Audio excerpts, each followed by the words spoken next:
Et meil oli siis mõte oli jah see, et me võtame selle asja linti ka ja räägime siis veedalikust maailmakäsitlusest. Ja ma mõtlesin, et mis selle asja nagu eesmärk on, et miks me sellest räägime. Ja tuli selline mõte, et tänapäeval on hästi palju erinevat infot ja kõik räägivad mingit oma filosoofiat, oma õpetusi ja nii edasi. Aga väga raske on saada sellist terviklikku pilti ja näha, kuhu siis mingi asi nii-öelda kuulub just nimelt selles tervikus. Ja tuli väike ketselik mõte, et kui nüüd see 4-5 loengut teha, et siis nende loengutega püüda anda siis selline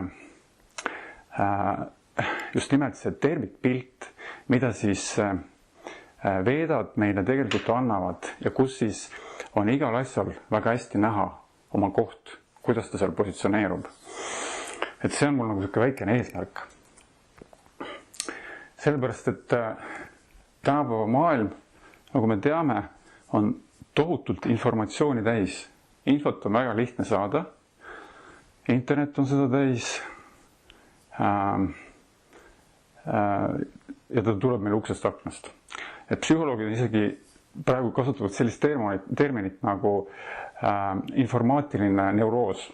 Et inimestel on infot kohati nii palju, et inimesed enam ei kanna seda välja. Ja võib-olla see info kogus ei tekitagi niivõrd seda neuroosi, kui just tekitab see segadus, et mis on mis ja mida nagu uskuda, mida mitte uskuda, milliseid nõuandeid võtta kuulda, mis on millegi allikas ja nii edasi. Et võt see tekitab sellist suhteliselt suurt segadust inimestes. Ja lõpptulemus sellel ongi see, et inimesed tegelikult satuvad rohkem segadusse. Selle asemel, et seda infot nii-öelda kasutada enda hüveks, soopiski viib nad lõpuks pettumusteni ja inimesed pöörduvad hoopis sageli ära nendest teadmistest, millest neil võiks kasu olla. Ja selge on see, et puhas informatsioon ei ole meile, ei pruugi olla meile selline teadmine, millest meil kohe automaatselt kasu on. Et teadmised on ikkagi nii-öelda informatsioonist teatud mõttes nagu eraldiseisvad. Sellepärast, et informatsioon, mis asi on info? Info võib olla väga fragmentaalne, ta võib olla osaline kuskilt mingist kontekstist nii-öelda välja võetud, ta ei ole korrastatud. Ja sellepärast ta ei anna meile nagu ei pruugi anda sellist tervikpilti. Aga veedalik siis teadmiste süsteem, ta nagu baseerub teatud mõttes just nimelt sellisel terviklikul harmoonial, millest siis maailm koosneb. Sellepärast, et terve maailm teatud mõttes on tal üks vibratsioon, millest ta siis nagu eksisteerib.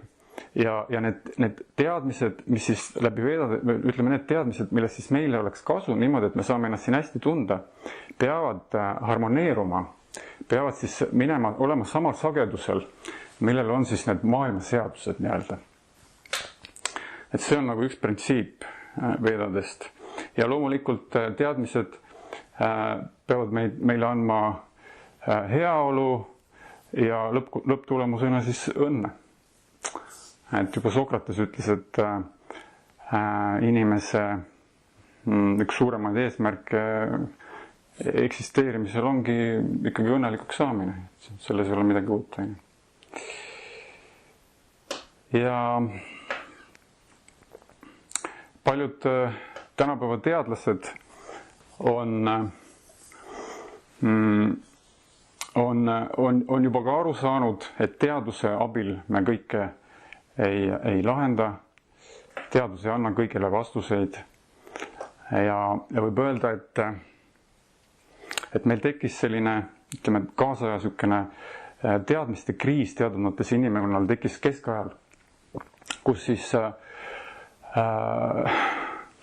sinnamaani siis oli suhteliselt mõjuvõimas oli kirik, religioon, ütleme siin läänealadel ja kuskil siis seal 12., 13. sajandi paiku toimus siis kiriku inkvisitsioon, kus siis kirik kehtestas väga tugeva sellise seadusandluse ja kohtusüsteemi, kus siis nii-öelda hakati karistama kirikuvastaseid. Ja see tekitas inimestes palju segadust, sellepärast et need meetmed siis sisuliselt kestis mingi 4 sajandit. Need meetmed olid päris karmid ja inimesed teatud mõttes nad hakkasid eemalduma sellest religioossest nii-öelda maailmast. Ja sinna kõrvale täiesti loomulikult hakkasid tekkima siis teatud siis liikumised nii-öelda vastukaaluks, kus inimesed otsisid vastuseid, sellepärast et mõtlevad inimesed, intelligentsed inimesed läbi kiriku dogmade ja läbi religioossete dogmade, nad ei saanud vastuseid. Ja niimoodi tekkis teadus, tekkis materiaalne teadus. See oli aeg, kus siis nagu hakkas arenema tänapäeva siis nii-öelda see kaasaegne teadus, mis uurib siis materiaalset maailma, läbi materiaalse maailma elementide informatsiooni ja püüab siis saada läbi materiaalse maailma, läbi jämeda maailma siis vastuseid elulistele küsimustele ja kõike selgitada läbi selle, eks ole. Ja selle 2 asja kõrvale siis teatud mõttes siis, et siis religioon ja siis nii-öelda see materiaalne teadus, nad on nagu teatud mõttes nagu siiamaani sellises külmas sõjas. Et nende vahel on selline pinge ja üks ei aktsepteeri nagu teist, teine ei aktsepteeri esimest. Ja sinna vahele sujuvalt tekkis nagu filosoofia, mis siis hakkas tegelema põhimõtteliselt sellega, et filosoofia nagu üritab siiamaani siis selgitada, et kummal on siis õigus. Kas siis nagu religioon, ehk siis nagu vaimne maailma nägemine ja vaimne alge või materiaalne.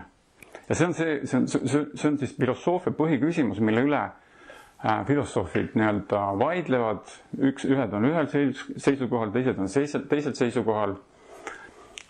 Neid, kes pooldavad religioosseid, siis seda vaimse alge positsiooni, neid nimetatakse idealistideks, ja teised on siis materialistid, need, kes räägivad materiaalsest maailma algest. Aga tegelikult on see sama aja vaidlus, kui vaielda selle üle, et kumb oli enne muna või kana. Sellepärast, et selleks, et oleks muna, selleks peab olema kana, selleks, et peab olema kana, selleks peab olema muna ja nii edasi. See on nagu lõputu vaidlus, see ei anna vastust. Ei anna vastust see, kui me vaatame neid kõiki asju eraldi. Veedalik süsteem on see, mis näeb seda kõike just nimelt tervikpildina. Ja veedad ei vaidle selle üle, kumb oli ennem muna või kana, kumb oli ennem, kas vaimust, teadusest tekkis mateeria või tekkis mateeriast hoopiski siis teadus. Veedad ei vaeva selle üle pea. Veedad ütlevad, kõigil on üks allikas. See allikas on intelligentne, see on arukus ja tal on isikutunnused. Sealt on kõik lähtub. Tänapäeval on juba väga tunnustatud teadlased, kes seda teooriat on läbi oma teaduslike uurimuste kinnitanud ja kes väga tugevalt propageerivad seda juba sellist nägemist. Esimene, kes tegi suuri samme, oli Einstein, kes ütles, kes rääkis konkreetselt Jumalast ja rääkis sellest, kuidas looja on loonud selle harmoonia ja selle tasakaalu maailmas. Newtonil oli mängus need momendid, Darwin oli, kes kasutas ka oma teooriates ikkagi neid printsiipe. Ja tänapäeval on üks füüsik, ta nimi on Michio Kaku, Ameerika füüsik, kes konkreetselt väidab, et see maailm peab olema loodud aruka olendi poolt. Et siin peab olema, kogu selle loome taga peab olema arukus.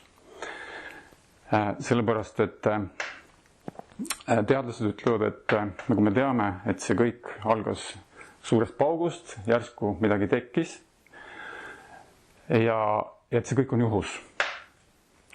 umbes, et me võtame mingisuguse asja, viskame selle maha, tekitame mingi paugu, see lendab kildudeks ja siis läheb uuesti kokku ja tekib näiteks mingi ilus vaas või mingisugune ilus ese.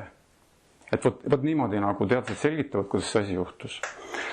Aga kui me vaatame, siis neid juhuseid on olnud juba niivõrd palju, et tegelikult on olemas filosoofilised printsiibid, mis juba ütlevad, et kui juhuseid on niivõrd suures koguses, siis see enam pole juhus. Siis see on juba seaduspärasus.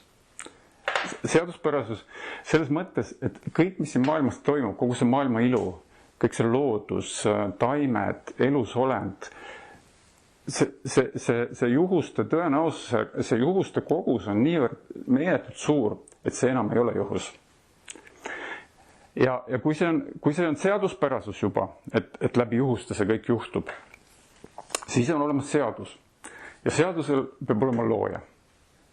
Teisisõnu on ka võimalik läbi filosoofia jõuda selleni, et tegelikult kogu selle suure harmoonia ja imepärase kokkusattumuse, et me siin oleme, suudame üksteisega suhelda, eksisteerida, et siin taga peab olema ikkagi keegi, kes selle asja on korraldanud. Ja sellest veedad lähtuvad ja selle momendi, see on üks olulisemaid momente, mida veedad siis võtavad kõikide oma õpetuste nii-öelda algeks ja seovad selle absoluutse tõe aspektiga, mis tähendab siis seda, et kõik, mis siin maailmas on siis tulnud sellest algsest allikast. Ja see muudab täielikult kogu maailma pilti ja muudab selle terviklikuks. Ja see on see, mida ma siin püüan nüüd natukene siis nii skemaatiliselt kui selgitades natukene siis avada, kuidas veedad sellest asjast räägivad. Ja veedad, mõne sõnaga veedades siis veedad, nagu me ilmselt teame kõik, on siis väga vanad tekstid, mis siis suurusjärk esimesed tekste hakati kirja panema seal kuskil 5000 aastat tagasi. Ja hiljem on neid siis täiendatud, kirjutatud juurde siis sinna selgitusi, nii proosa kujul kui ka siis värsside kujul. Algsed tekstid on põhiliselt värsi kujul ja väidetakse, et kuskil 1 miljoni värsi ringis on neid alles ja õpetajad on siin maininud sellist protsenti, et tänapäeval on siis säilinud kuskil 5% sellest veedalikust kultuurist, mis ta siis kunagi on olnud ja sellest informatsioonist. Aga ei ole kahtlust, et nende teadmiste tuum on ikkagi jõudnud meieni. Ja algselt neid veedasid kanti edasi suuliselt, neid anti siis nii-öelda suust suhu, õpetajad rääkisid õpilastele, kellest said omakorda õpetajad, rääkisid seda edasi. Seda nimetatakse paramparaks ja need veedad, kuna inimeste siis võimed olid sellel ajal, inimeste mälu oli parem ja nad olid palju puhtamad ja nad suutsid seda infot nii-öelda autentselt edasi kanda. Oli ka olemas väga keerulised süsteemid, kuidas neid tekste meelde jäeti. Et seal oli mitmekordne kontroll nii-öelda, et see ei olnud lihtsalt niimoodi, et üks külamees rääkis teisele ja see rääkis kolmandale edasi, vaid et seal oli teatud sükene väga kaval koodisüsteem oli, kuidas siis kontrolliti seda, kas see tekst on autentne, et kas see tekst on täpselt nagu selline, nagu ta on nii-öelda mitmeid põlvkondi varem olnud. Nii et selles mõttes säilitati nende tekstide siis selline algupära hästi püüdlikult ja väga täpselt. Kuni siis ühel hetkel siis hakati tähele panema, et inimeste võimed hakkavad degradeeruma, mälu muutus inimestel kehvemaks, tulid palju uusi huvisid ja vajadusi inimestele juurde ja need tekstid hakkasid vaikselt ära unenema ja siis hakati neid kirja panema. Ja ja veedades on olemas, võib öelda, et kõik, mis on inimkonnal vaja selleks, et olla õnnelik. Me teame, et Ajurveda on üks veedade osa, mis siis tegeleb ja selgitab meile, kuidas oma tervist hoida, kuidas elada väga pikaealiseks, tervena ja õnnelikuna. Ajurvedas olid olemas kõik meditsiiniharud, mis on tänapäeval olemas, oli olemas ka kirurgia. See on kahjuks küll praegu välja surnud, aga ülejäänud alad on siiamaani Ajurvedas olemas, maailmas kuskil miljard inimest, ehk siis umbes iga 7. inimene läheb, kui ta läheb arsti juurde, siis ta läheb Ajurveda doktori juurde täpselt sama loomulikult, kui me lähme oma lääne doktori juurde ja nad saavad seal abi. Et see töötab siiamaani, tuhandeid aastaid vana meditsiinisüsteem. Ajurvedas oli olemas psühholoogia, kus käsitleti inimese psüühikat väga peenel tasandil, teati juba inimese peenkeha ülesehitust, seda on kirjeldatud veedades, mida praegu siin tänapäeva psühholoogid nagu Carl Jung näiteks avastas seda alles siin 100 või 2 tagasi, ma täpselt ei tea.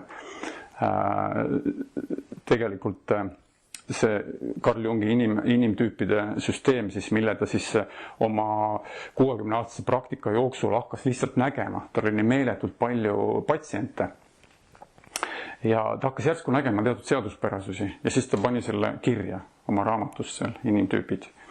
Need teadmised on kõik veedades juba olemas. Veedades olid kõik need jaotused, kuidas Carl Jung siis oma neid patsiente jaotas, olid juba kirjas. Ja hiljem siis kaasa psühholoogid võtsid Jungi materjalid ja hakkasid seda siis praktiseerima tänapäeva psühholoogias. Kusjuures Jung oli käinud Indias ja kokku puutunud veedaliku kirjandusega, isegi tema selles raamatusse, inimtüüpide raamatusse on olemas üks peatükk, kus ta toob palju tsitaate isegi Bhagavad Gitast ja veedadest. Nii et oli selle materjali läbi töötanud, et ta ei saanud küll pihta päris sellele tuumale, aga tal oli informatsioon olemas. Nii, siis mis seal veedades veel on, võtame näiteks muusika, veedalik muusika, raagad. Veedalik muusika on nii peenelt üles ehitatud, et selle süsteemi järgi jaotatakse näiteks ööpäev jaotatakse 10-15 minutilisteks osadeks. Ja igal sellel osal on oma meeleolu, oma energeetika ja oma meloodia, oma raaga. Nii peenelt nagu tunnetati ja teati selle maailma sellist vibratsiooni, seda harmooniat ja kuidas seda saab läbi heli ja muusika majutada. Veedalikus siis muusikasüsteemis, kui on lääne muusikas, siis meil on 7 noot ja siis on kõrgendused seal, siis veedalikus süsteemis selle kahe noodi vahe on jaotatud veel 28 osaks. See on nagu täiesti nagu ettekujutamatu tegelikult, kui peenel siis nagu helilisel tasandil see asi seal oli nagu välja toodud. Ja kui näiteks lääne süsteemis on ainult, meil on minoor-mažoor põhimõtteliselt, siis raagasid on 100 000 raagasid, et neid emotsioonivarjundeid on seal nagu 100 viisi. Ei ole ainult kurb ja rõõmus. Mis veel näiteks? Matemaatika. Me enamus ei tea, et tegelikult see 10. süsteem, mida me siin kasutame, see on veedalikust matemaatika, vedalik matemaatika, see on veedadest pärit. Veedatuurijad olid esimesed, kes tõid välja pi ja pi siis järgnevaid numbreid seal. Siis näiteks 7-päevane nädal, mis meil on, see on samamoodi veedaliku astroloogia pärand meile ja päevad seal on seotud, siis iga päev on seotud ühe siis planeediga veedalikust astroloogiast, siis Sunday on siis päikesepäev, siis seotud päikeseplaneediga, Monday on siis kuuga seotud, Moonday on ja kuupäev. Siis on, mis sealt veel on, Saturday on Saturn, et see on veedalik astroloogia, mis on ka väga, väga suur omaette kohe lausa teadusharu ja väga täpne. Veedalikul ajal nad oskasid väga hästi ehitada. Nad ehitasid imelisi maju. Veedades on olemas Indias on siiamaani üks vana palee, mis on ehitatud veedalikel arhitektide siis näpunäidete järgi ja veedalikel põhimõtetel, kus on sambad, siuksed tohutult suured sambad ja iga see sammas, kui teda nagu lüüa mingi kepiga või kaikaga, siis heliseb just nimelt ühel helikõrgusel nagu heliredel. Siis üks raaga on tehtud niimoodi. Et tänapäeva teadlased on proovinud seda kuidagi seal uurida ja midagi seal saagida ja aru saada, kuidas see on tehtud, et see on täiesti käsitlematu. Nad ei saa aru, kuidas asja on võimalik teha. Jagannath-Puris India idakaldal on üks linn. Oli veel siin enne inglaste tulekut üks tempel, kus oli ehitatud altar, mis oli õhus. Suur altar. Ja kui inglased tulid, siis nad täheldasid, et selles piirkonnas kompassid hakkasid näitama mingisuguseid saapanumbreid. Ja nad hakkasid seda asja uurima ja siis nad leidsid selle altari, nad said aru, et seal on kasutatud mingisuguseid looduslikke magneteid. Nad ei saanud absoluutselt aru, kus see võimalik on, kus suur asi saab lihtsalt seista keset ruumi õhus. Ja nad kuidagi võtsid selle lahti ühesõnaga ja demonteerisid ühesõnaga ja pärast nad seda tagasi ei saanud. Ja see on siiamaani seal alles. Et see kunagi see altar oli õhus. Et see oli veedalikus kultuuris, veedades on nagu need teadmised olemas, kuidas siukse asju teha. Et seal on nagu palju siukse käsitlematuid asju. Näiteks veedades on käsitletud näiteks ajaühikut. Kujutad ette, on kasutatud siukest ajaühikut on kirjeldatud, kus valguskiirus läbib ühe aatomi. Selline ajaühik. Kus ühesõnaga valguskiirus tuleb ja läbib siis ühe aatomi algust lõpuni. See on nagu käsitlematult pisike ajaühik. Ja küsimus tekib, miks oli tuhandeid aastaid tagasi inimestel vaja sellist ajaühingut. Et kas selleks, et õigel ajal jahile jõuda või? Et need on nagu suhteliselt seletamatud asjad. Veedalik astroloogia teadis tuhandeid aastaid enne Kopernikut, et kõik jääb ümber päikese. Kopernik on ju avastas 16. sajandil, siis tegi suure teooria, et kõik ei käigi ümber maa, vaid kõik käib ümber päikese. Vedad teadsid seda juba ammu. Kuidas see kõik on, teadti planeeti, teadti maa ja kuu vahelist kaugust, maa ja päikese vahelist kaugust. Vedades on kirjas aeg, millal see universum tekkis. Mis ma kontrollisin, see kattub suurusjärk siis sellega, mida praegu teadlased on välja arvutanud. Kogu universumi tekkimise aeg. Sellepärast, et universum veedade järgi siis ta tekib ja läheb uuesti tagasi. Ja siis ta jälle, kõik on tsükline, materiaalne maailm on tsükline. Ühesõnaga, veedadest võib palju rääkida, aga see on nagu selge, et need inimesed, kes selle kirja panid, ei olnud... Nad ei jooksnud ringi kivikiirestega, võib-olla neil olid need kiired, aga nende teadmised olid täiesti hämmastavad ja kõige hämmastav on muidugi meie jaoks ja teadlaste jaoks see, et kus nad need teadmised võtsid. Et see on nagu teadlaste jaoks suur mõistatus. Aga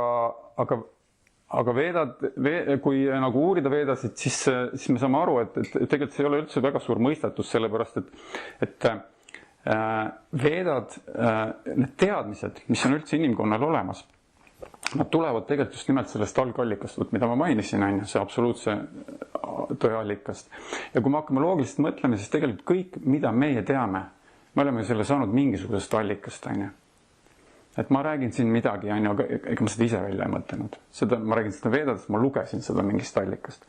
Ja see allikast, kus ma seda lugesin või kuulsin, see kuulis seda omakorda mingist allikast. Ja võtta, kui nüüd niimoodi minna, mööda seda ahelat nii-öelda tagasi, alguse juurde, võt siis see ongi see algpunkt, mida nimetatakse absoluutne tõde, kust on tulnud kõik teadmised siiamaani välja. Et sellepärast veedalikke teadmisi käsitletakse just nimelt nagu sellel tasandil. Et nad on ajatud. Et kui me võtame teadlaste leiutused, siis näiteks, mida teadlased siin, ma ei tea, mõni näide, mis nad on avastanud siin näiteks 200-300 aastat tagasi, meil ei ole võib-olla sellega enam tänapäeval midagi teha. aga veedalike teadmistega on teha praegu, on teha tuhandete aastate pärast ja nii edasi. Et need on teadmised, mis on vaja inimesele just nimelt selleks, et olla õnnelik. Ja eeltingimus selleks, et seda neid veedalikke teadmisi vastu võtta teatud mõttes, on see, et me peaksime natukene mõistma seda, et me ei ole sattunud kõige paremasse kohta nii-öelda elamiseks. Või teine variant on see, et teatud mõttes on need veedad ka nagu luksuskaup, selles mõttes, et sageli jõuavad just nimelt selliste teadmisteni ja nende uurimiseni inimesed, kellel on nii-öelda nagu põhielulised vajadused on rahuldatud. Kellel on siis piisav nii-öelda sissetulek, ütleme niimoodi, et elu on nagu paigas ja inimene nagu on aru saanud läbi selle, et see ei ole nagu päris see, mis annaks lõplikke vastuseid. Ja ta jõuab oma uurimistes siis sellise informatsioonini. Ja veedad ütlevad, et 4 sorti inimesi põhimõtteliselt jõuab nende teadmisteni. Ühed on siis need, kellel on palju kannatusi elus. Teised on need, kellel on materiaalsed soovid, kes tahavad oma materiaalsetele soovidele veel nii-öelda lisa, tahavad neid suurendada ja otsivad siis võimalusi, milliste meetoditega on võimalik seda hüve veel parandada. Nii, 3.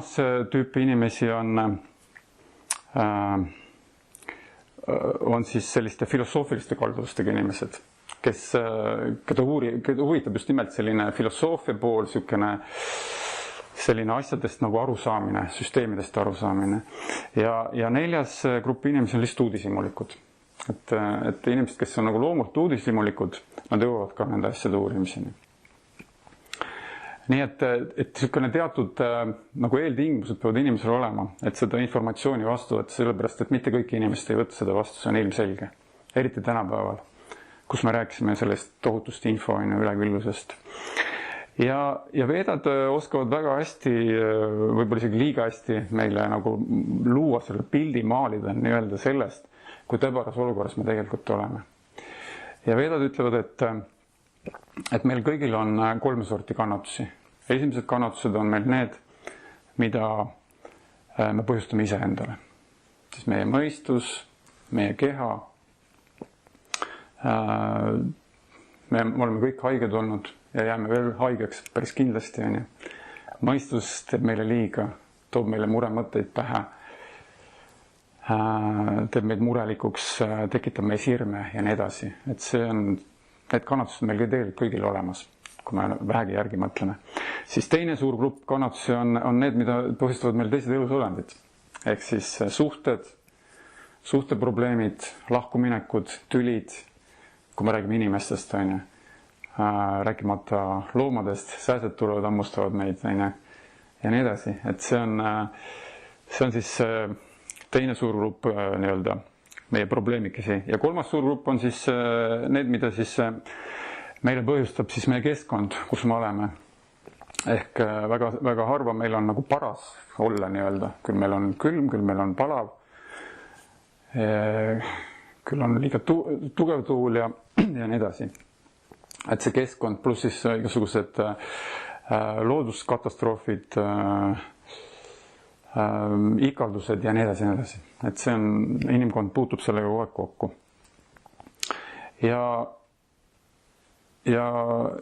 Ja nad on olemas tegelikult, need kannatused.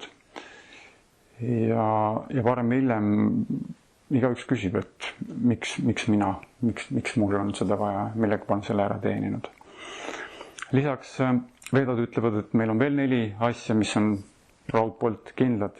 Esiteks, me kõik sünnime, mis on üks väga suur katsumus ja mis on jätnud enamustele inimestele väga suure jälje, nii psüühilise trauma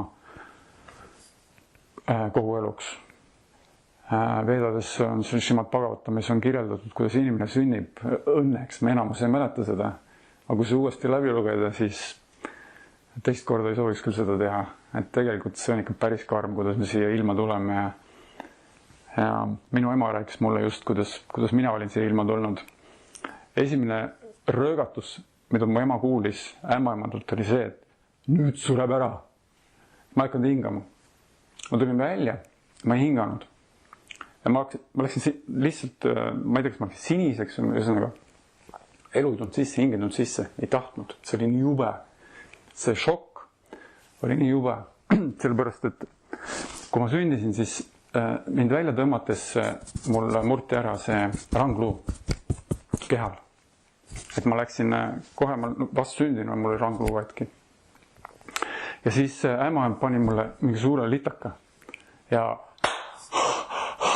tuli õhk sisse. No, hing otsustas, et okei, võtame selle keha ikkagi ja vaatame, mis edasi saab. Et see on karm. See on päris karm läbielamine tegelikult. Ja see on tegelikult meil kuskil, ta on siin kuklas olemas. See mälestus on tegelikult nagu sees olemas. Ja me elame sellega tegelikult nüüd kõik need mitukümmend aastat siin. Siis me kõik vananeme. Keha, mingi hetk.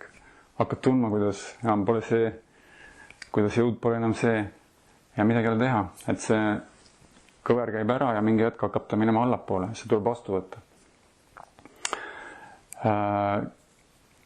Haigused on ja ma ütlesin, sünd, vananemine, haigused. Kõik me oleme haiged, oleme olnud haiged ja täiesti garanteeritud, et me jääme ka mingi hetk veel haigeks. Sest keha on meil siin tänapäeval kogu balansist väljas teatud mõttes. Ja lõpuks, mis on nagu ainuke asi, mis siin maailmas nii-öelda kindel on siis surm. Mäletan, kui Prabhupada läks ükskord minu õpetaja, Srila Prabhupada. Ta kutsuti ükskord Ameerikas ühte teleshow'sse, seal oli hästi terava keelega see reporter või intervjueerija. Ja ta küsis, et miks te tulete siia Ameerikasse seda oma asja siin levitama, et teil endal on seal Indias on asjad väga halvasti, teil on suremus seal väga suur. Et minge tegelege seal sellega, mis te tulete meile siia seda levitama. Mille peale siis Prabhupada ütles külma rahuga, et minu teada on suremus igal pool ühesuurune, 100%. Et see on nagu üks asi, mis on nagu raudkindel. Et ta oskas väga tabavalt alati panna kõikide rumalatele küsimustele suu kinni inimestele. Et ühesõnaga, sellises olukorda me oleme siin sattunud ja kui meil vahel on aega nende asjade peale mõtelda, siis saab nagu selgeks, et oleks küll vaja vastuseid vähe rohkem, kui meil on võimalik nagu hetkel saada. Ja vastused me saame siis just nimelt läbi nende teadmiste. Meil on vaja teadmisi. Meil on vaja teadmisi, mis selles olukorras teha, kuidas saada hakkama selle vananemisega, haigustega, kuidas olla selles nende kannatuste keskel nii-öelda roosa ja õnnelik. Ja selleks meil on vaja teadmisi. Ja Vedad väga ilusti selgitavad, kust me neid teadmisi saame. Et üks moodus siis, mida Vedad mainivad, on siis Pratyaksha on siis sanskriti keeles selle meetodi nimi. See on siis katse-eksituse meetod, ütleme niimoodi lihtsana öeldud. Seda, mida kasutavad siis teadlased ühe oma nii-öelda tööstusmaterjalina, tööstusmeetodina. Ehk siis asi väga lihtne. Teeme mingi katse, näiteks võtame mingi eseme, laseme ta ülevalt alla, kukub maha, läheb katki, selge. Et selle asja tagajärjel juhtub selline asi. Et see on nagu see, et konkreetselt me kasutame oma meeli, oma mõistust, analüüsime seda ja me saame sellise tulemuse. Et see on nagu üks meetod, kuidas me saame teadmisi. Et me võime nagu proovida. Näiteks tahame teada, mis tunne on olla abielus, võtame naise ja saame teada väga kiirelt, mõne päevaga, mida see tähendab. või siis otsustame, et see suhe ei tööta, lõpetame ära, saame samamoodi teada, mida see tähendab. Et see on selline, et me proovime selle järgi ja saame selle kogemuse, me saame selle teadmise.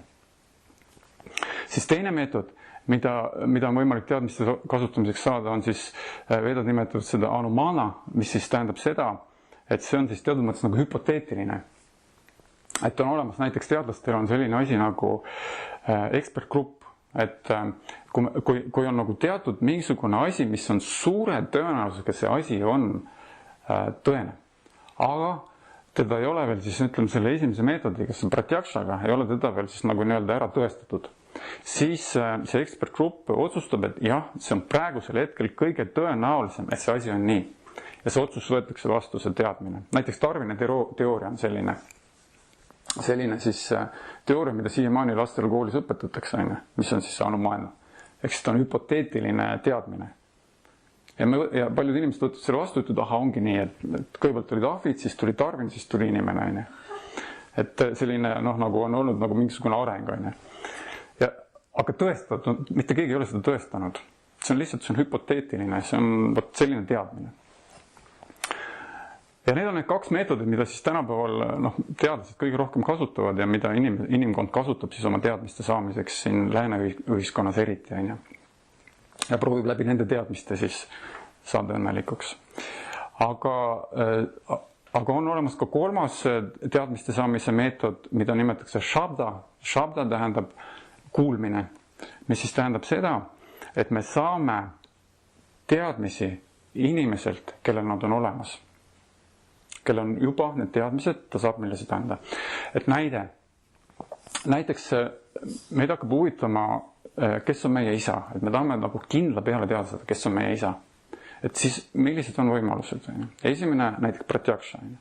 Me võtame näiteks,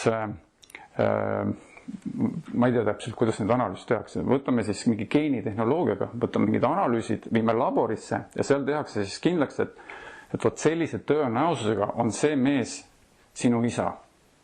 Aga seal on olemas mingi eksimuse protsent, mingi võimalus. Sest 100% nad ei saa garantiid sellele anda.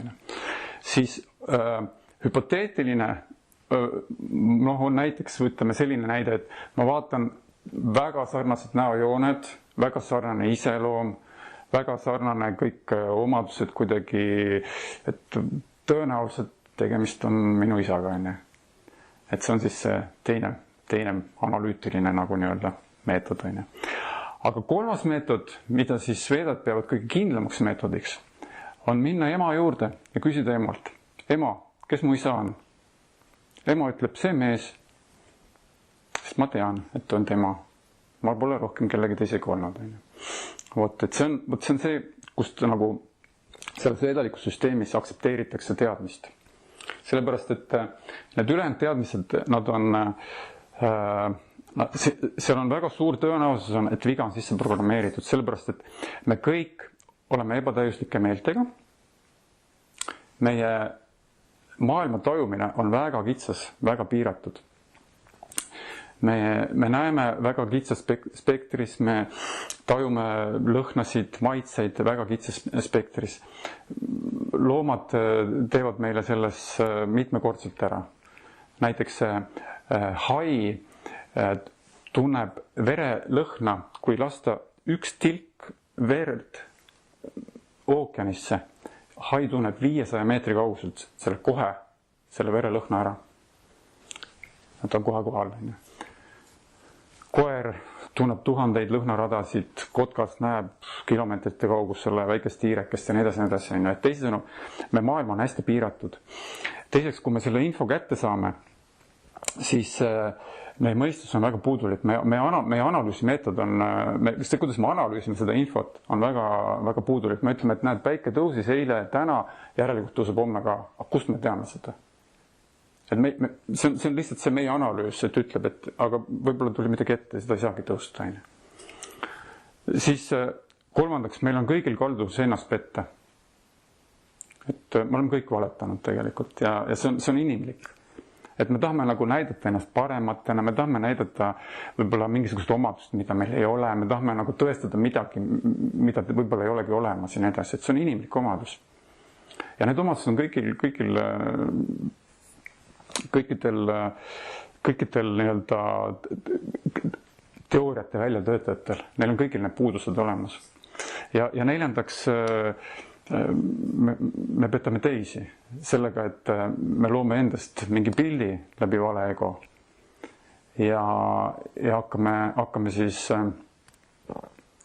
teistele näitama seda, mida tegelikult pole olemas. Ühesõnaga, need puudused on kõigil olemas ja need puudused takistavad meil seda informatsiooni ja teadmisi õigesti saamast. Nii, kui me võtame nüüd, ehk siis teisisõnu, Veedades, nagu me teame, veedalikus kultuuris on väga olulisel kohal guru, vaimne õpetaja, just nimelt selle printsiibi läbi, et vaimse õpetaja abil me ühendame ennast sellesse teadmiste ketti, siis läbi selle shabda, läbi nende algsete teadmisteni on jõutud ja antud edasi just seda teadmist, mida inimesel on just vaja. See on veedalik printsiip. Ja veedad jagavad selle maailma teatud mõttes siis nagu 3 suureks osaks. Kõigepealt, ütleme siis, on füüsiline maailm, nii-öelda jäme.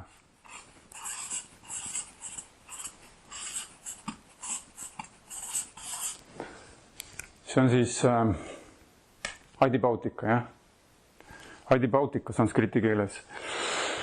Mis siis koosneb kõikidest jämedatest elementidest, kus on siis 5 põhilooduse elementi, eeter, õhk, tuli, vesi, maa, kus on looduse kuunad, nendest me siis plaanime ka kõik rääkida nende loengute jooksul, et me räägime kõik need erinevad maailma koostisosad lahti. Et selleks, et me seda tervikpilti saaksime, sest meie eesmärk on saada see tervikpilt. Ja põhimõtteliselt see on kõik, mis meil on siis nii silmaga nähtav kui käega katsutav, kui ka teatud mõttes näiteks läbi õhu vibreerimine, aga silmaga me ei pruugi näha, aga mis on ka ikkagi füüsilisel tasandil, ütleme raadiolained, helilained, see on kõik füüsiline maailm. Siis on teine tasand, on siis peenmateeria tasand, nimetame seda niimoodi.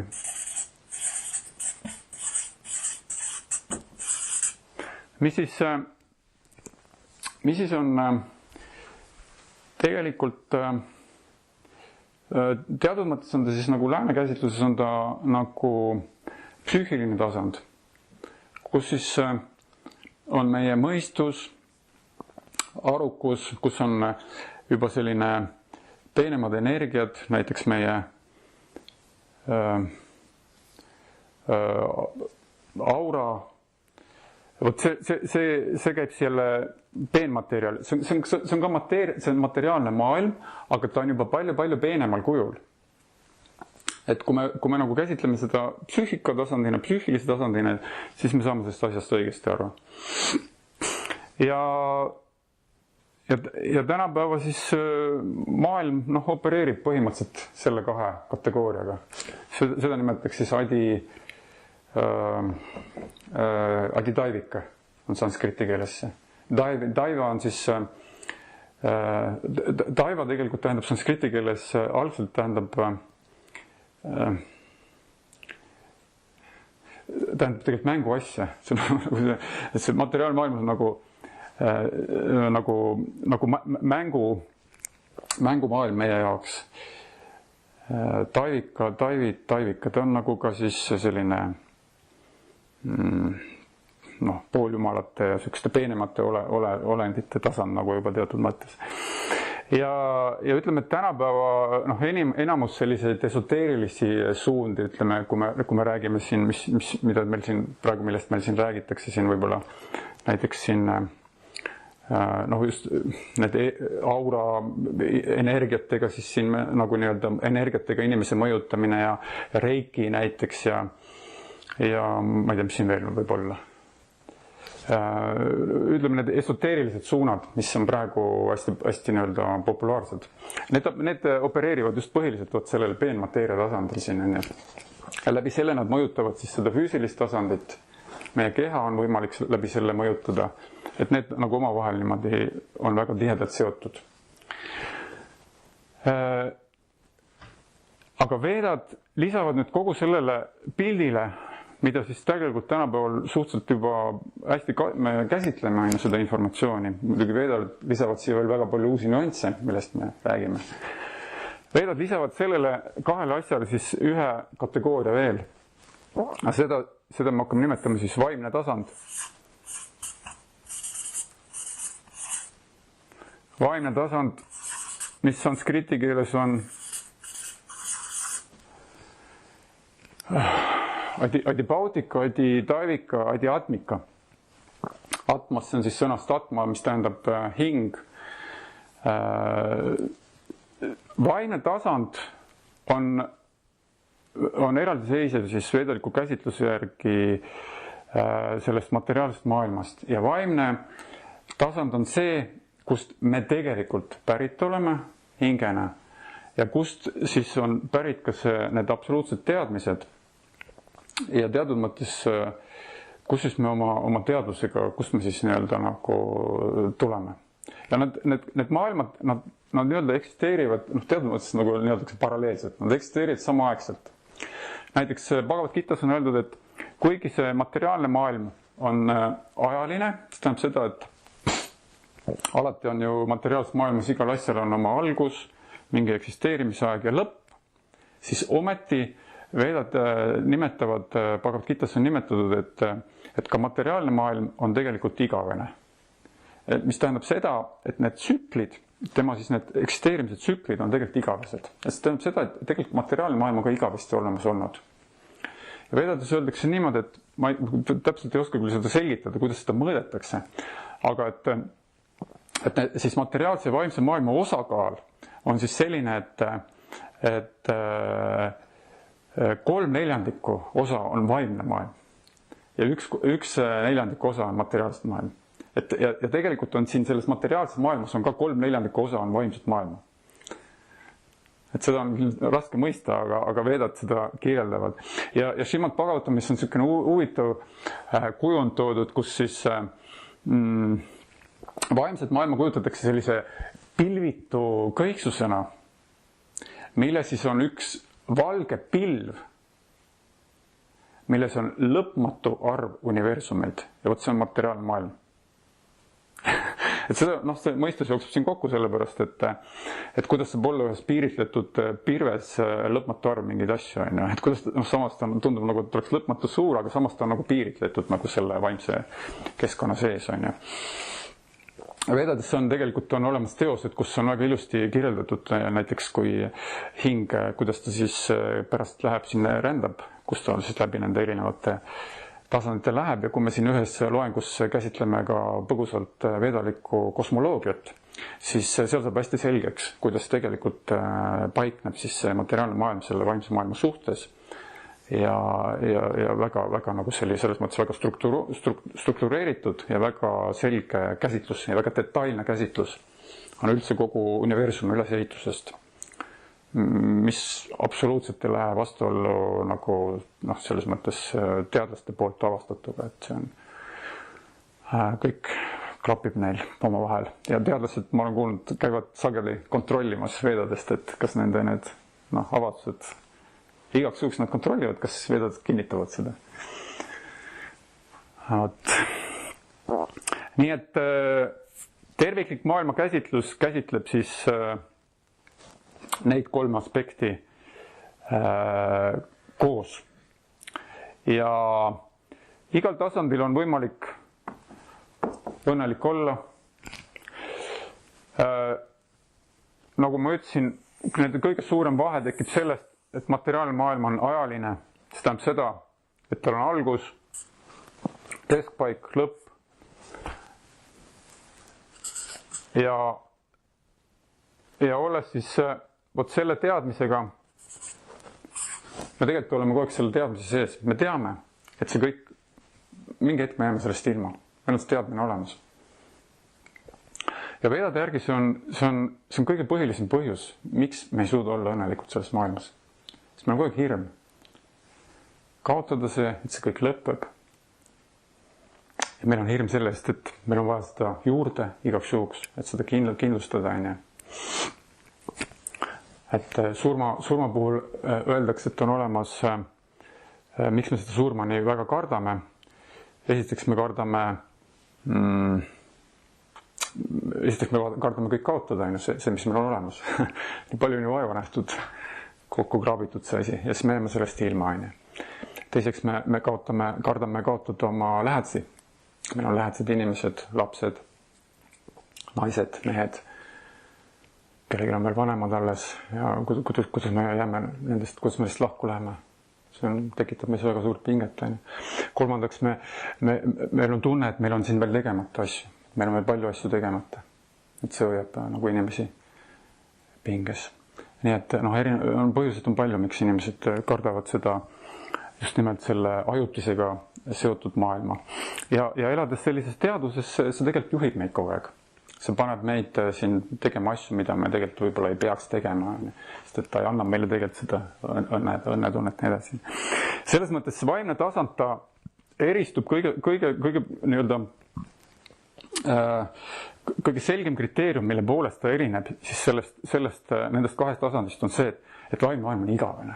Kui materiaalne maailm toimub tsüklitega, tekib, kaob, siis vaimsel maailmas seal eksisteerib kõik igavesti. Seal tsükleid ei ole. Ja vedad juhivad inimest tasapisi selle poole, et muuta elusolendit teadvust selles suunas, et elusolend hakkaks ennast nägema osana just nimelt sellest maailmast, mis on igavene.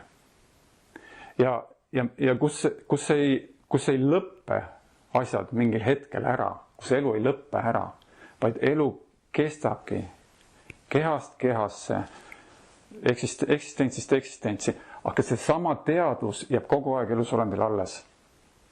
Ja võt, kui inimene viia sellise teaduse seisundini, et ta tõepoolest näeb ennast osana sellest vaimsest maailmast, siis väga paljud probleemid, mis meil on seotud nende kahe tasandiga, lihtsalt muutuvad tühiseks.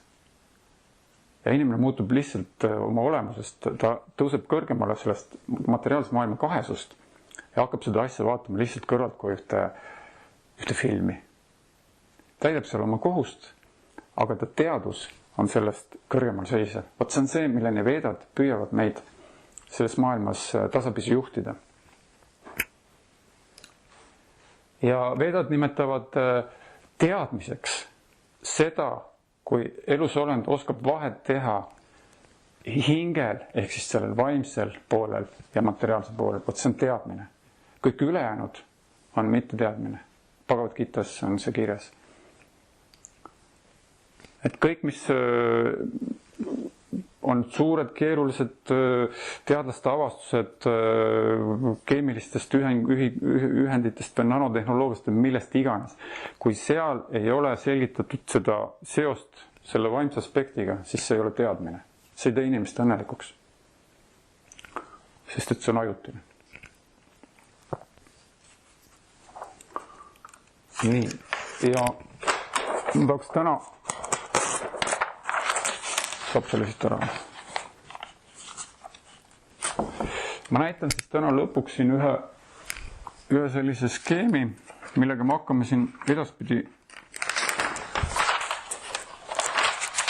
tegutsema.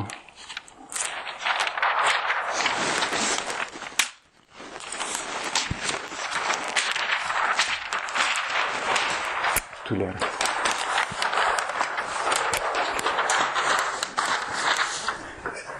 Mis saab siis nii-öelda selliseks põhi nagu skeemiks, millest me siis selle teema käsitluses nagu süsteemselt siis nagu lähtume. Ehk siis need samad aspektid põhimõtteliselt nüüd, me natuke teisel kujul, ma joonistan nad siin välja. me rääkisime, et on olemas materiaalne maailm. Teeme selle materiaalse maailma, joonistame ta siis siia. See on siis materiaalne maailm, mis siis see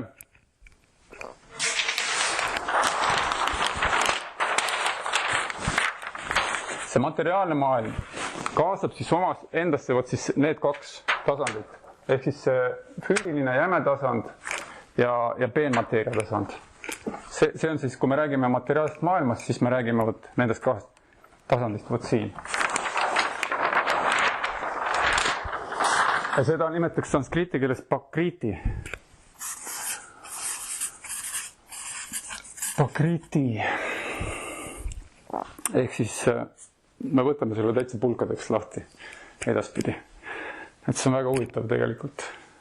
Ja on olemas siis algne filosoofia, mis on siis üks, mida küll peetakse ühest 6 põhifilosoofiast, aga mis on tegelikult Vedades algne filosoofia, mida nimeks Sankhya filosoofia, mis on selle, kõik mis ma teile räägin, tegelikult selle aluseks, Sankhya filosoofia, mille siis andis Vedade põhjal Kapiladev, keda siis peetakse üheks Jumala inkarnatsiooniks, kes siis on Vedades läbi tema suu, on siis ta õpetas oma ema, Devahutit, õpetas ema elama, õpetas ja rääkis emale, millest see materiaalne maailm koosneb. Ja kogu selle Sankhya filosoofia mõistmise lõplik eesmärk on tegelikult selles, et kui sa tõepoolest see süsteem endale selgeks teha, natuke pingutada oma arukust ja uurida seda süsteemi, siis meil saab selgeks, et meil ei ole mitte midagi pistmist selle maailmaga. Me ei kuulu siia. Et selleks on tegelikult see Sankhya filosoofia. See on nagu nende teadmiste eesmärk. Et nagu ma ütlesin, et aidata meie teadusel minna sellele tasandile, et mõista, me oleme väljaspool seda materiaalset maailma seisvad elusolenditena. Me viibime lihtsalt ajutuselt selles kehas. Meie siis, kes me viibime, me oleme siis need. See on siis see teine moment. Et seda nimetame seda siis hing või siis elusolend.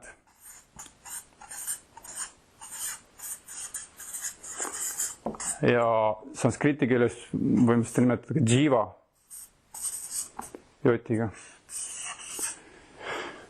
Jiva, siin oli just, et vene keeles on see živoi. Vene keeles on väga palju sanskritikeelsed sõnatüüvisid. Ja hing, ehk siis selle elusolendi, teatud mõttes see hing, paneme selle sulgudesse, sellepärast, et tegelikult me selles kontekstis räägime ikkagi elusolendist natukene miksitud kujul, aga me vaatame seda elusolendit siin ikkagi sellest materiaalsest maailmast nagu eraldiseisvana. Kui ma selgitan edaspidi, see saab selgeks. Ja vot nüüd, need on nüüd need kaks kategooriat, mis ma rääkisin, millest siis keskajast saadik siis on siis filosoofid on ju vaielnud, et on olemas see materiaalse teaduse suund on ju, ja on olemas siis selline siis nende filosoofide suund siis, kes siis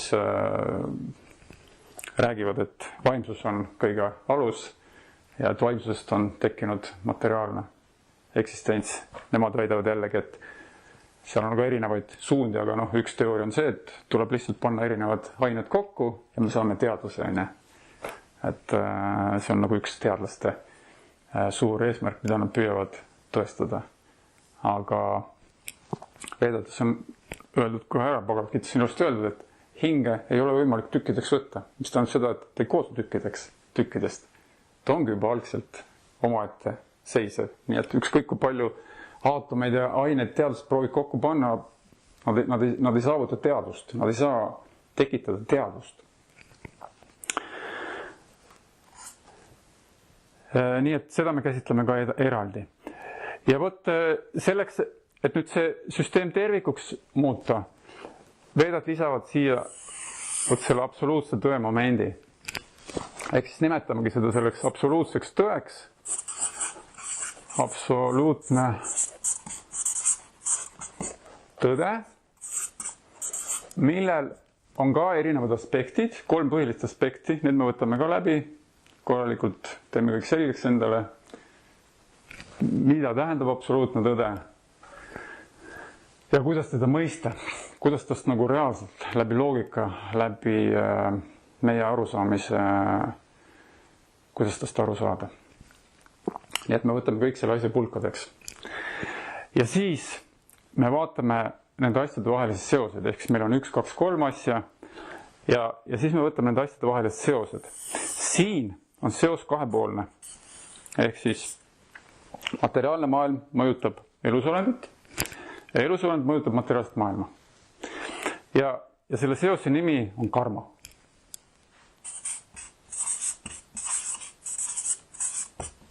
Ehk siis elusolend, olles selles maailmas, olles selles kehas, olles selles materiaalses keskkonnas, läbi oma tegutsemise ta tekitab endale karmat. Karma on põhjuse tagajärje seadus. Mis tähendab seda, et vastavalt oma tegudele me saame vastava tulemuse. Varem või hiljem see tulemus tuleb. Need on seadused, see on loodusseadus. Ja teistpidi elusolend ta mõjutab ka materiaalset maailma, see on selge, et me võime seda materiaalset maailma lõhkuda, võime teda muuta ja nii edasi, et me suudame nagu nii-öelda manipuleerida nende materiaalsete elementidega. Karmast ma plaanin rääkida terve ühe loengu, siis vaatame, kuidas sellest ajaliselt siin läheb. Mul oleks see sissejuhatuse peal päris pikalt täna, aga iseenesest ma arvan, et see on oluline, on oluline aru saada, kust kohast me saame õigeid teadmisi, autentseid teadmisi selleks, et panna see pusle kokku nii-öelda. Sellepärast, et kui me võtame selle informatsiooni eraldiseisvate tükkidena, näiteks ma arvan, et hea näide on see, kui me võtame konstruktori, kus on palju väikseid detaile ja valame selle kuskil hunnikusse. Näiteks, no nagu on need legod. Ja keegi ütleb meile, et tee sellest nüüd mingi asi valmis, mis on tervik. Ja nüüd me hakkame seda asja tegema. Me võtame 2 tükki. Üks on üks teadmine, teine on teine teadmine. Me paneme nad kuidagi kokku, vaatame, klapivad kuidagi, jube hästi läksid kokku, vaata. Et nagu ühe pikkused on, väga täitsa tundub päris hea. Nii edasi. Aga me ei tea, mida me teeme. Me ei tea, mis sellest välja peab tulema. Me lihtsalt paneme kuidagi ja arvame, et kui me nüüd kõik lõpuks õigesti kokku paneme, siis me saame vastuse. Et siis tuleb tervikpilt, eks ole. Veedad täpselt tagurpidi. Nad kõigepealt näitavad selle tervikpildi meile ära. Ja siis on meil väga lihtne. Me võtame selle konstruktori tüki, vaatame tervikpilt, ütleme, et see on sealt. Ops, paneme sinna paika. Nii, see on sealt. Ja see pilt läheb iseenesest kokku.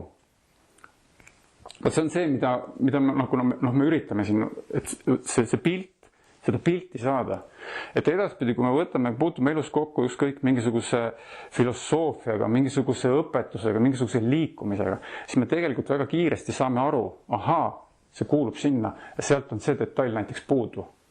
Ja seal on see asi, pole nagu päris nii, nagu peaks olema, sest et ta ei lähe tervikpildist, ta ei lähe sinna kokku. Selles mõttes on veedad nagu ideaalne tööriist. Kuidas see absoluutne tõde materiaalset maailma suhestub? Siin on suund ainult ühtepidi.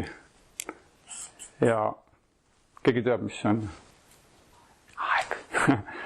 See on aeg, läbi mille siis ehk siis kaala sanskriti keeles, läbi mille siis see allikas kontrollib seda materiaalset maailma just nimelt läbi selle, et ta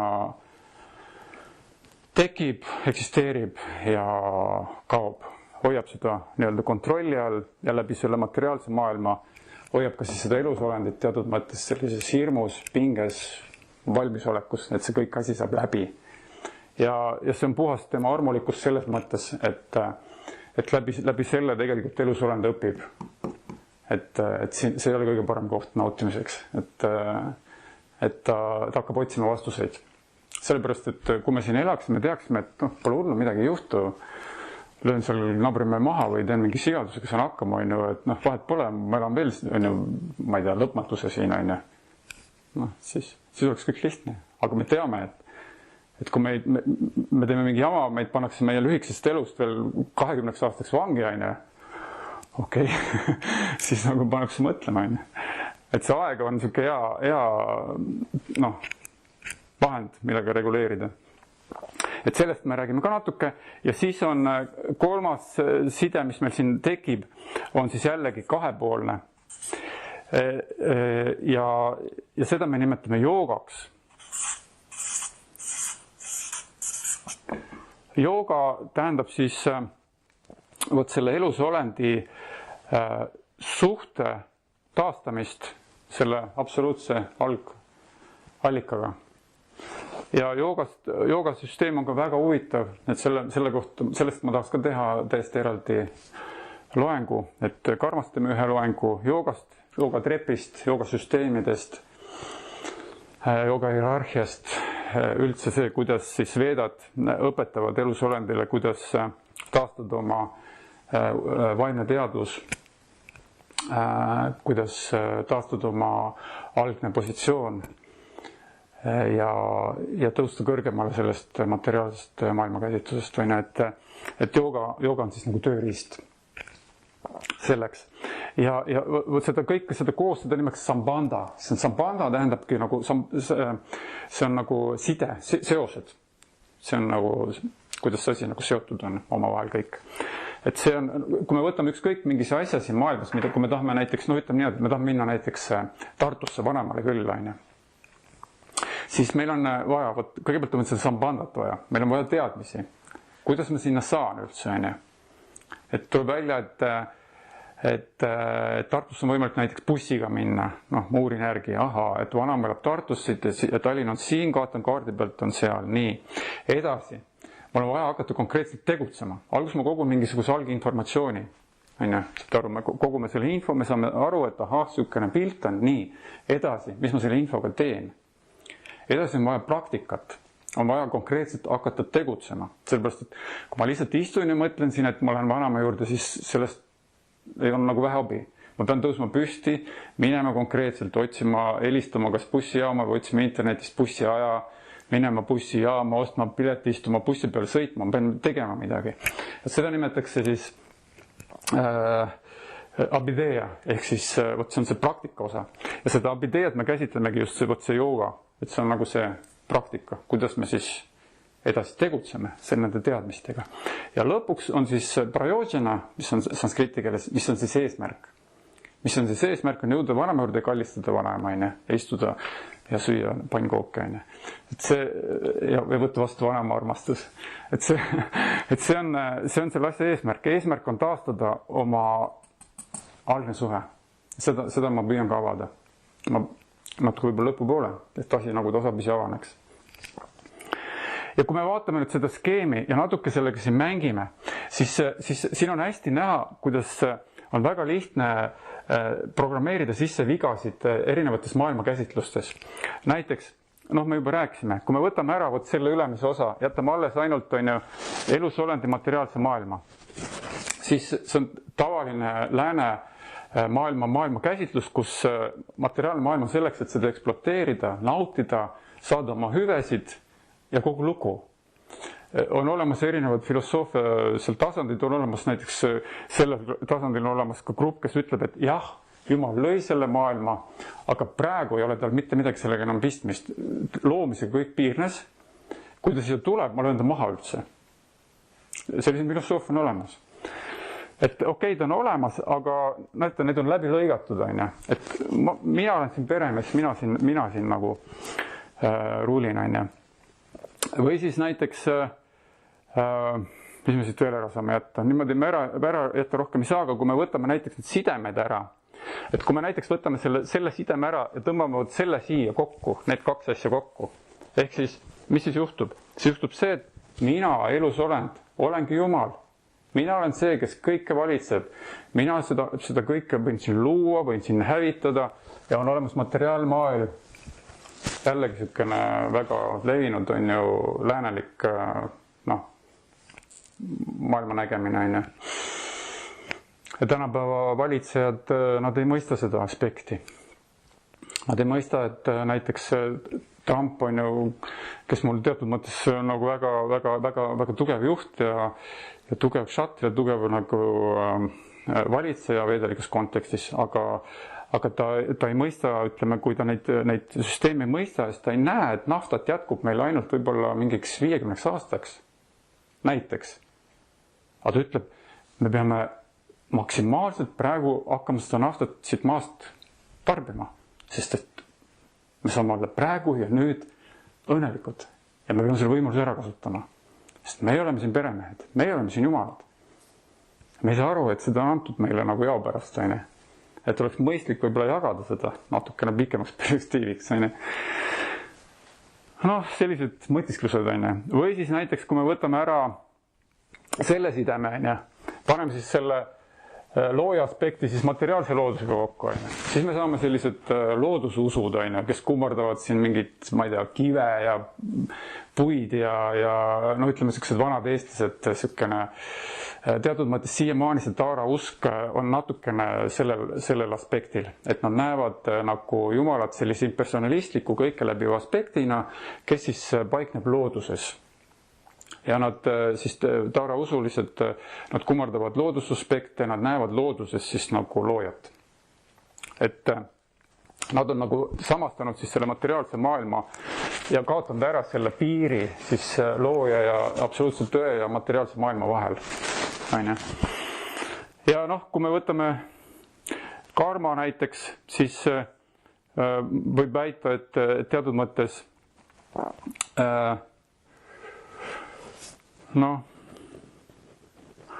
teatud mõttes piibel läks seda teed, kuigi ta algselt ei olnud niimoodi mõeldud, aga tõlgenduse käigus on ta nagu see filosoofia läinud niimoodi, et karmast on siis saanud, kuna seda karma ei tahetud nii väga seal nagu avada seda aspekti, siis sai sellest karmast nagu saatus.